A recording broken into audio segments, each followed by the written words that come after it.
I'm hitting start. Okay, you're recording. I'm recording. Okay, well, you're recording and I'm being recorded. Merry Christmas. It is Christmas Day, 2021. Hopefully the end of 2021 will be less disastrous than the rest of 2021. But anyway, I digress. Let's talk about booze.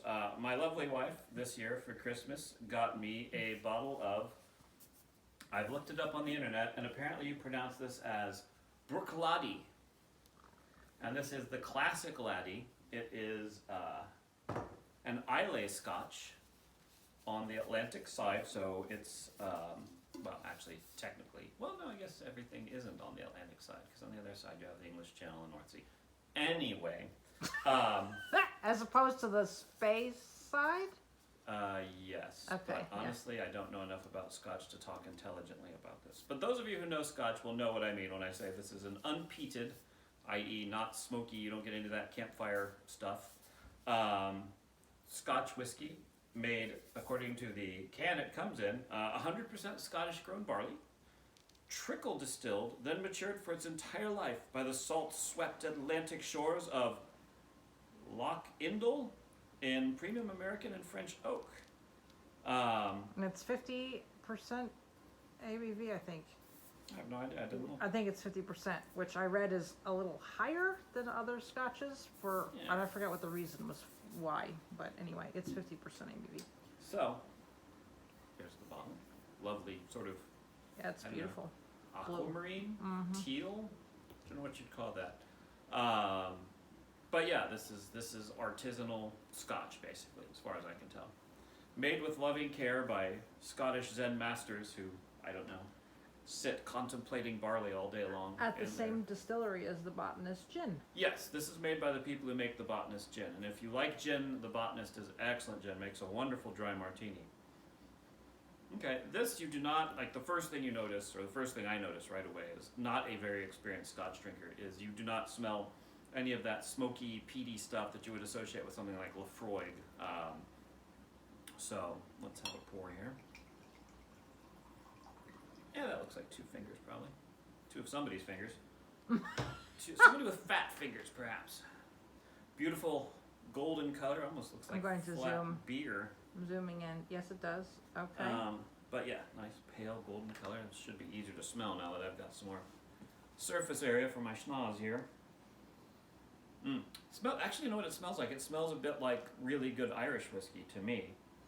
But again, not a Scotch expert. Don't be mad if I am comparing, your beloved Scotch to Irish whiskey, which you think is the product of the devil or something. I do not. I like Irish whiskey.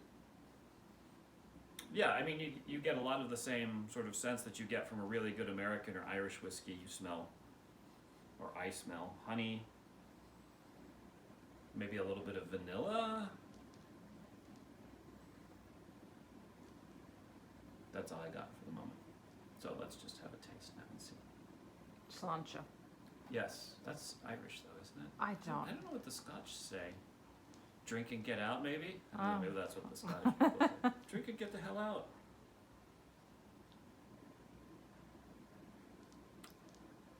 Ooh. You get a lot of that Scotch kind of, I don't know how to describe what Scotch tastes like. It's got this kind of, I don't know, je ne sais quoi. No, It's Scotch whiskey that has a certain je ne sais quoi. well, Scotch has this. I'm trying to think of how to like it. This started out really sweet, almost like I said, like a good American whiskey.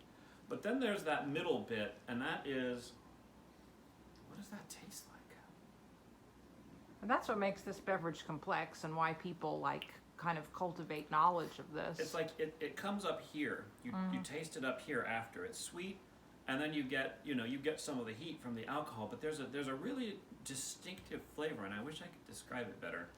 I wish I could describe it at all, honestly, because I'm kind of drawing a blank. Maybe if I drink more, it'll help. That usually helps. Well, is it like flowers or herbs or No, it might be. Is it?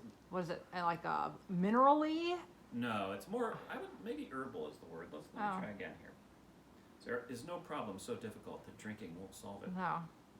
I mean, do you taste the sea? Because that's supposed to be a thing with scotches too. I don't know.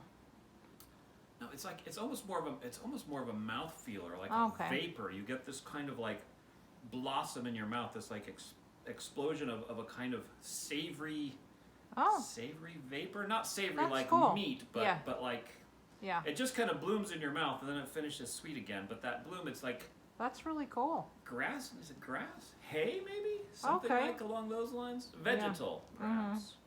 I have one more sip. Maybe I'll be able to hit it.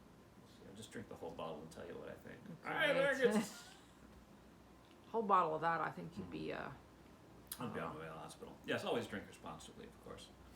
Not like me. I drink irresponsibly. Not really. No, not really. Yeah, I can't get better than that. Hay. Okay. I want to say hay, even though I've never eaten hay. I'm not a horse, but it makes me think of like summer, late summer fields, that kind of smell or taste you get in your mouth. Like the powdered hay is in the air and you kind of taste it back in your Well, in yeah. the back of your face. That's a great description. Yeah, but this is really tasty, and of course it has that lovely, especially in the winter, even though it's like 60 degrees here in DC, you get this lovely sort of warming sensation that just goes all the way down the back of your throat and almost down to your solar plexus. You get this lovely sort of warming sensation. This is a beautiful, beautiful drink. Like I said, I'm no expert on scotch, but I drink a lot of booze, and this is good booze. It's really has a really interesting, complicated flavor. You get a lot of different flavors at different times. Beautiful color, beautiful mouthfeel, and just makes you feel good when you drink it. For those of you who don't drink a lot of scotch, this is a sipping drink. Some people say you should add a little bit of water. A lot of people say you should drink it neat. I think the consensus is not to add ice. Just drink it with maybe a few drops of water or plain. Don't use ice unless you really like ice in your scotch and you, I guess, know what you're doing. Or try it all different ways and, do what suits you. It's your booze.